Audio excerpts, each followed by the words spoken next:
Ժամանակն է, որ ես նաև հայտարարեմ Հայաստան դաշինքի վարչապետի թեկնածուի անունը։ Ուստի Հայաստան դաշինքի վարչապետի թեկնածուն է Արցախի հանրապետության առաջին նախագահ, Հայաստանի հանրապետության երկրորդ նախագահ Ռոբերտ Քոչարյան։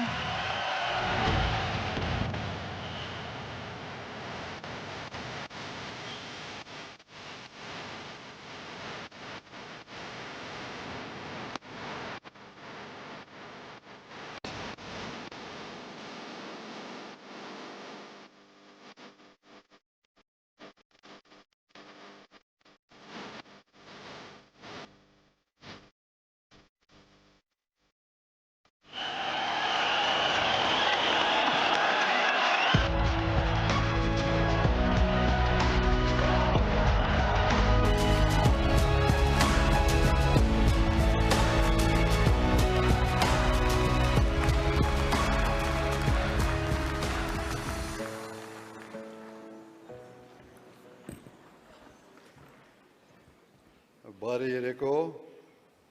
ոնց ենք։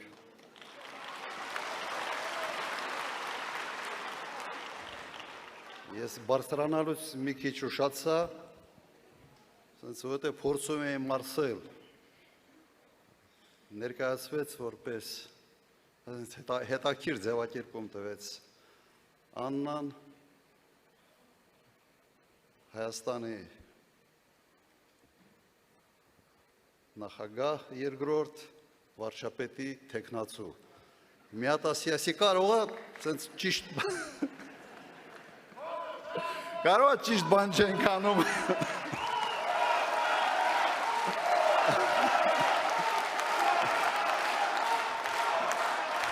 Շնորհակալություն։ Պաստորեն դա իմ համար պաշտոնի բարձրացում չի, հակառակը իջեցում է։ Բայց հայրենիքի համար պատրաստ ենք ամեն ինչի։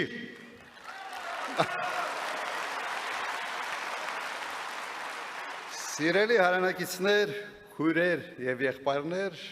թիմակիցներ, այսօր մենք հավաքվել ենք հայտարարելու, որ մասնակցելու ենք խորհրդարանական ընտրություններին։ Մասնակցության ձևաչափը ևս հայտարարվեց։ Ուզում եմ նաև ասել, որ մենք տրամադրված ենք վճռական,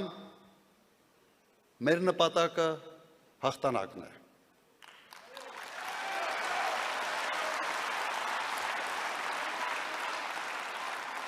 Վստահ է,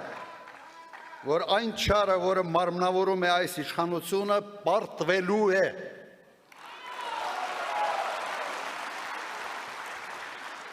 Ես նրանց հետ պայքարի մեջ եմ մտել հենց իշխանության իրենց գալու առաջի օրերից։ Եվ չեմ հանգստանալու այնքան ժամանակ, մինչև նրանք չհեռացվեն։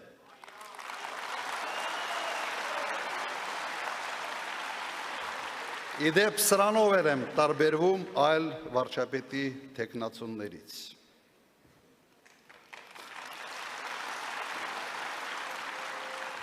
Բայց դա բավարար չէ։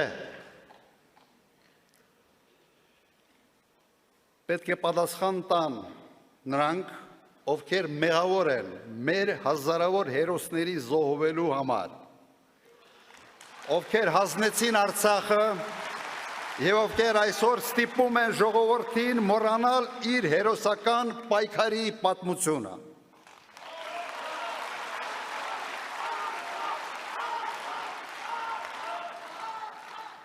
Սիրելի հայրենակիցներ, մենք ապրում ենք մի տարօրինակ ժամանակահատվածում, երբ փորձում են մեզ համոզել, որ մեր հարուստ պատմությունը բեռ է, որը մեզ հետ է քաշում, այլ ոչ թե հենարան առաջ շարժվելու համար, որ հայրենասիրությունը հնացած հասկացություն է, որը վնասակար է հայի ստամոքսի համար, որ ինքնությունը մեր էության մաս չէ, այլ սեզոնային մոդա է, որը կարելի է տարին մի քանի անգամ փոխել։ Այս վտանգավոր անհետեցություններին մենք ասում ենք ոչ։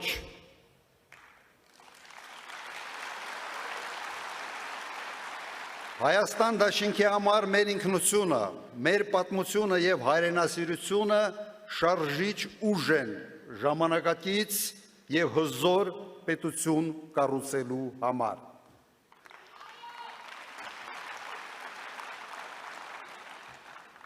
Այսօր աշխարհը վերածվել է քաոսի։ Համաշխարհային կարգը փլուզվել է, իսկ նորը դեռ չի ձևավորվել։ Ամենայն հավանականությամբ ջունգլիների օրենքը որոշ ժամանակ կլինի համաշխարհային նոր կարգը։ Այդ պայմաններում անվտանգությունը առաջիկա տարիներին մնում է Հայաստանի գլխավոր խնդիրներից մեկը։ Հայաստանին անհրաժեշտ է մարտունակ բանակ, ուժեղ առաջնորդ եւ հզոր դաշնակից, որպեսզի համատեղ ուժերով չեզոքացվեն բոլոր սպառնալիքները։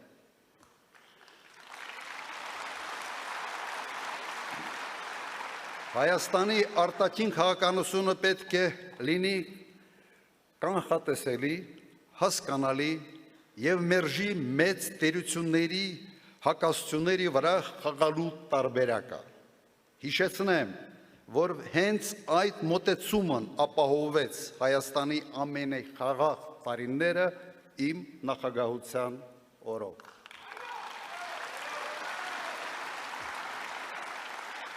Այսօր հայտարարում եմ, որ կարող եմ ապահովել մեր անվտանգության մոդելի բացարձակ հուսալի ձևաչափ։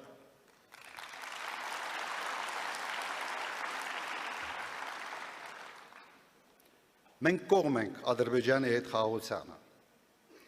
բայց այդ խաղաղությունը պետք է հիմնված լինի ոչ թե Պապայիս արև մոդելի վրա, այլ անվտանգության իրական երաշխիքների վրա։ Դա հատկապես կարևոր է այն պայմաններում, երբ իրավունքի ուժը աշխարհում փոխարինվել է ուժի իրավունքով։ Սիրելի հայրենակիցներ, մեր նպատակն է դառնալ Հարավային Կովկասի ամենաարդյունավետ եւ ամենակազմակերպված պետությունը։ Միայն այդպիսին լինելով մենք կարող ենք գերտերությունների համար լինել հետաքրքիր դաշնակիցներ եւ գործընկերներ։ Եվ միայն այդ դեպքում մեր շահերը պատշաճ կերպով կհարգվեն։ Ազգային շահերը մի լուսանկարի դիմաց վաճառելը նվաստացուցիչ է եւ հանցավոր։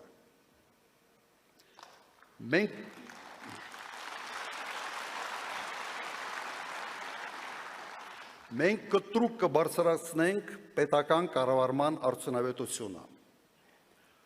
Կառավարությունը ես եմ ներկայիս հայտարարակ ուսապարկային մոդելը պետք է փոխարինվի կառավարությունը մենք ենք կոլեգիալ ներառական մոդելով։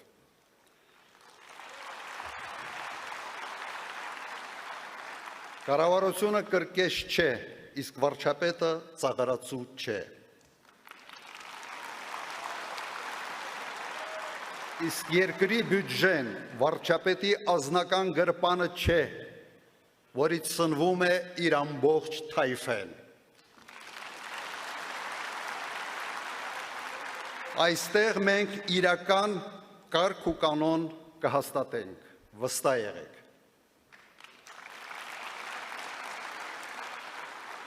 Մենք կապահովենք տնտեսական թռիչքաձև աճ,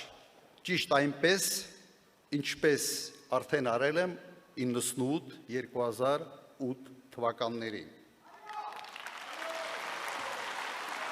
Այն ժամանակ Հայաստանը մտնում էր աշխարհի ամենից արագ զարգացող պետությունների տասնյակի մեջ, իսկ վերջի 5 տարին հինգյակի մեջ։ Մենք պետք է ստեղծենք ժամանակակից մրցունակ արդյունաբերություն եւ գյուղատնտեսություն, որոնք ունակ կլինեն արտահանել ապրանքներ արտաքին տարբեր շուկաներ։ Սակայն տնտեսության աճը չի կարող ինքնանպատակ լինել։ Աճը պետք է անմիջապես արտացոլվի մեր քաղաքացիների կենսամակարդակի վրա։ Իմ օրոք Հայաստանի տնտեսությունը աճեց 6 անգամ, միջին աշխատավարձը աճեց ևս 6-պատիկ։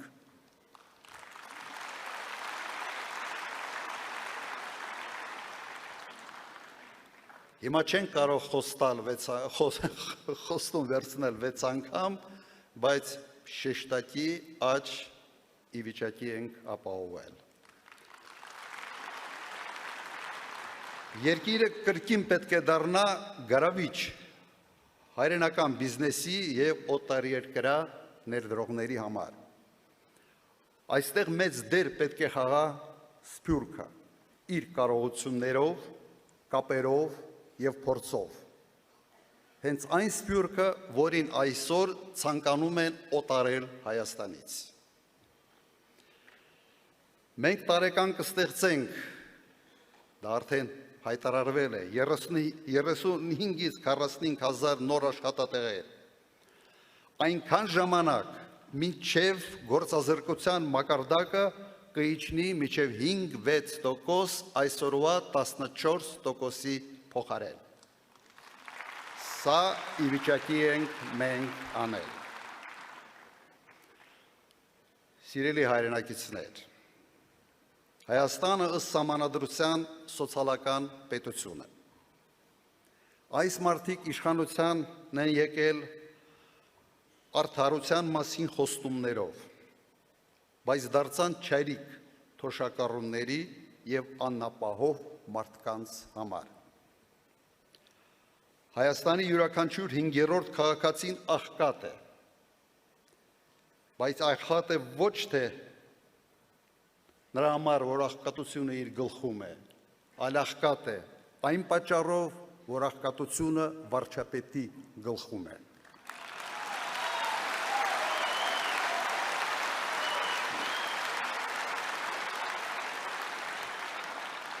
Իմ նախագահության 10 տարիների ընթացքում միջին թոշակը աճեց ևս 6-պատիկ։ Իսկ աղքատությունը նվազեց 56%-ից մինչև 24%։ Ես գիտեմ, թե ինչպես դա կարելի է անել։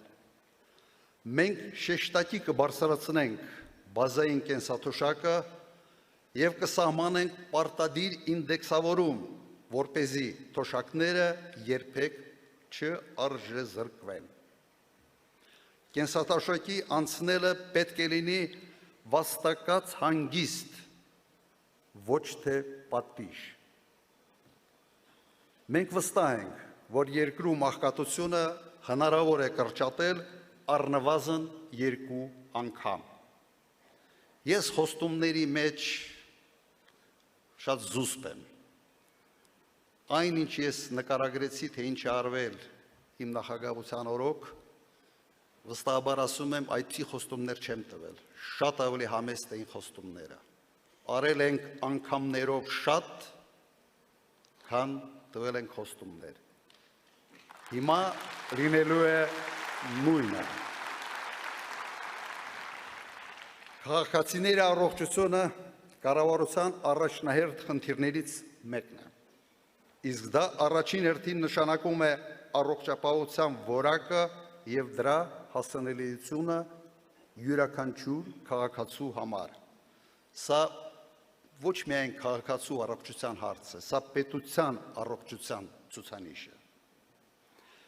Մեզ խորապես մտահոգում է երկրում հանցավորության աննախադեպ աճը։ Կարող եք արդյոք որևէ մեկը բացատրել, թե ինչպես է հնարավոր,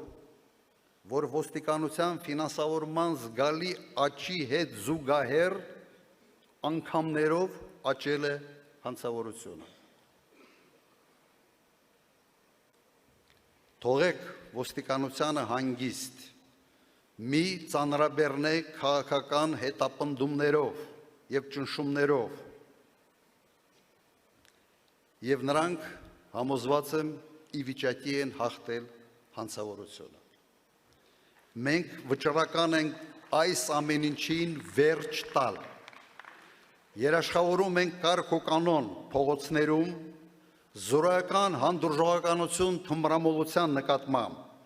Դա դարձել է ազգային աղետ։ Համոզված եմ, որ այս հանցավոր բիզնեսը հովանավորվում է ամենից բարձր մակարդակներում, և սա անթույլատրելի է, և կրկնեմ, մարդիկ խստորեն պատժվելու են, այլ տարբերակ ուղղակի չկա։ Քաղաքացիների կյանքը պետք է լինի խաղաղ և կանխատեսելի։ Սիրելի հայրենակիցներ, այժմ բոլոր կուսակցությունները պատրաստվում են ընտրություններին, ներկայացնում են նախընտրական ծրագրեր, տալիս են նախընտրական խոստումներ։ Հասկանալի է, որ ոչ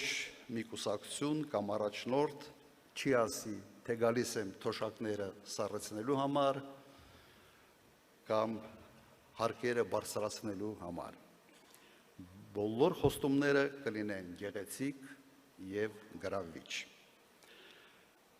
Շատ խոստումներ նույնիսկ նման կլինեն միմյանց, և դա բնական է, նույն երկիրն է, նույն պրոբլեմներն են, նմանատիպ լուծումներ տարբեր ձևակերպումներով։ Մի խոսքով գնում է պայքար գեղեցիկ ծրագրերի և գրավիչ խոստումների միջև։ Ինչ պետք է անի ընտրողը, ինչպես պետք է քաղաքացին տարբերակի թացը ջորից։ Ես առաջարկում եմ ամենապարզ և ամենառացիոնալ լուծումը։ Տարբերել քաղաքական գործիչների գեղեցիկ ծրագրերը, բարի ցանկությունները և դրանք իրականացնելու իրական կարողությունները։ Գտնել այն թեկնածուին ու թիմին, ով կարող է համադրել գեղեցիկ խոստումները դրանց կատարման կարողության հետ։ Նայել, թե մասնակիցներից ով է իր փորձով, գիտելիքով, կամքով ի վիճակի իրականացնել այդ ամենը։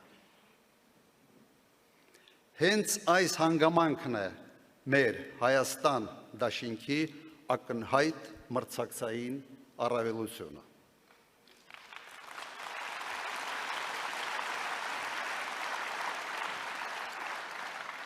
Ոչ մի թեկնածու չունի պետական կառավարման, անվտանգային ոլորտի,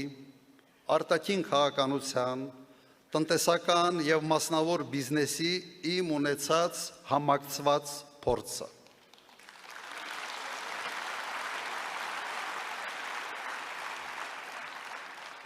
Այդպիսի փորձ ոնց որ Հայաստանում ընդհանրապես ոչ ոք չունի, այսպես է դրսևորվել։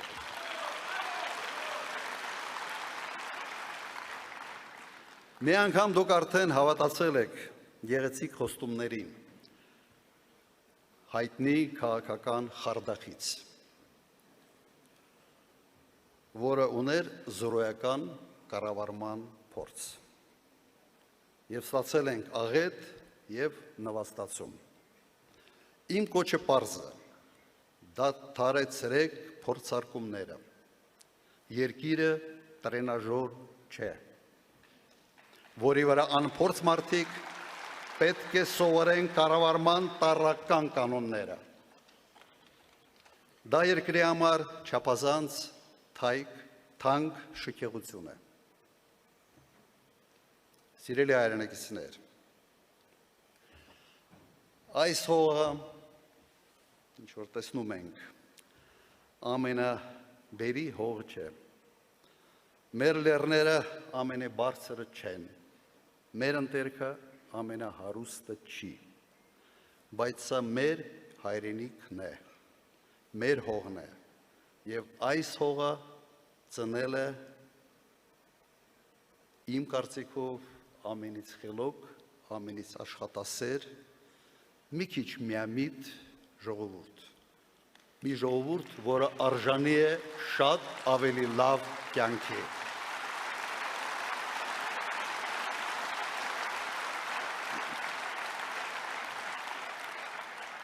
Դուք կարող եք ինձ սիրել կամ չսիրել։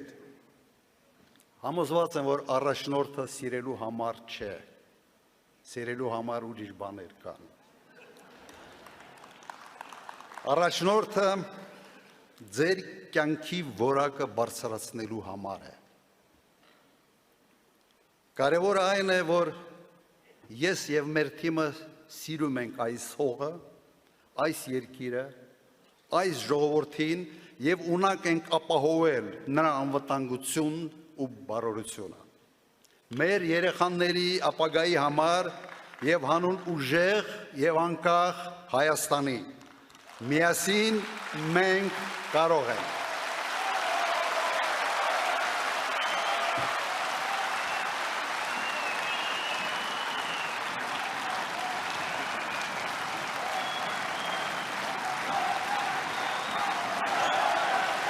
Շնորհակալություն։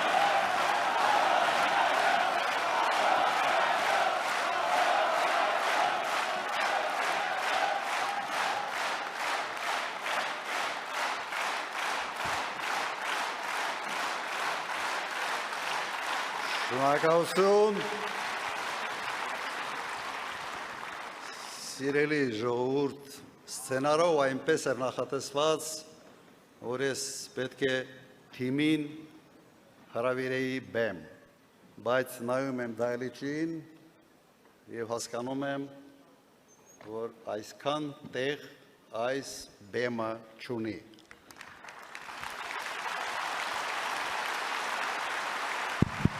Դահլիճը լեցուն է, մեր թիմը դուք եք եւ նրանք են, ովքեր այսօր դիտում են էկրանների վրա մեր այս հանդիպումը։ Եվ քանի որ չեմ կարող հրավիրել ձեզ այստեղ, ուրեմն ես պետք է գամ ձեր մոտ։ Շնորհակալություն։ Լավ է։